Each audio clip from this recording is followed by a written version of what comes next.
notamment Egan Bernal et son directeur sportif Nicolas Portal.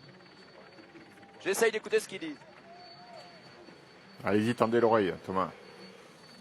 Voilà, regardez la route donc entre Val d'Isère et le lac du Chevril avec le hameau du Villaret-du-Nial ici. La route était impraticable. On imagine la violence de l'orage quand même, hein, pour que la grêle comme cela s'amasse. La grêle, des coulées de boue même. Oui, ça aurait été impossible. Impossible de faire passer les coureurs ici. Ouais, c'est Christian Prudhomme. Sans craindre que l'un d'entre eux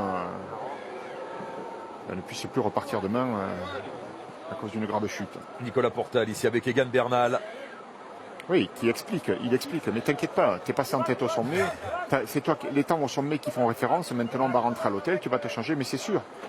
Oui, c'est sûr, mais là le sourire quand même, Bernal. À qui profite cette situation finalement? Elle profite à personne, parce que finalement, voilà, c'est un fait de course. Elle profite à ceux qui ont pris l'initiative, mais je crois que sur ce col de l'Iseran, où chacun était à sa place, au maximum. Il n'y a pas un coureur qui a dit, enfin, je ne crois pas qu'il y ait un coureur qui puisse se dire maintenant, ah ben moi j'en avais gardé pour attaquer à la fin.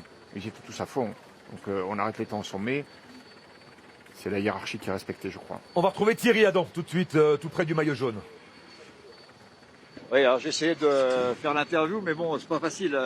Il est déçu, forcément, vous pouvez comprendre, pas seulement par le fait qu'on arrête l'étape, mais il est déçu par le fait qu'il ait perdu son maillot jaune. Hein. C'est surtout ça sa déception. Hein.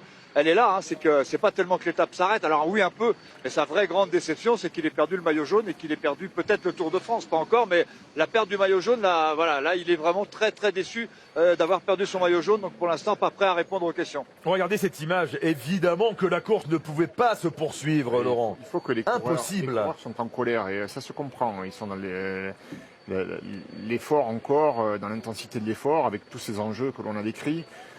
Il faut attendre qu'ils passent à cet endroit pour qu'ils comprennent. La plupart, enfin, on a vu Rigoberto Urán fâché après tout le monde, peut-être même après nous, mais on y est pour rien, évidemment. Voilà, c'est le ciel qu'on ne peut pas maîtriser. Et là, évidemment, qu'on comprend bien que les faire passer là, avec de la grêle, parce qu'il faut bien comprendre que c'est pas un 4x4, hein, les coureurs. Hein, ils tiennent pas sur le vélo là. Hein. La chaussée, elle est non seulement détrempée, mais hyper glissante. C'est de la glace sur la route. Le ciel et la nature ont eu raison de la fin de cette 19e étape du Tour de France, mais c'est la bonne décision qui a été prise. Que faire d'autre? Mais rien. Les laisser passer. En ramasser c'est plus du cyclisme. Quelques-uns au talus et dire ouais, ils auraient dû arrêter la course. Non, la décision, il fallait la prendre avant, dans un temps réduit. Ça s'est fait en 10 minutes à peine. C'est une bonne décision. Thomas Voeckler est à Val d'Isère avec Julien Pinot, le frère de Thibaut.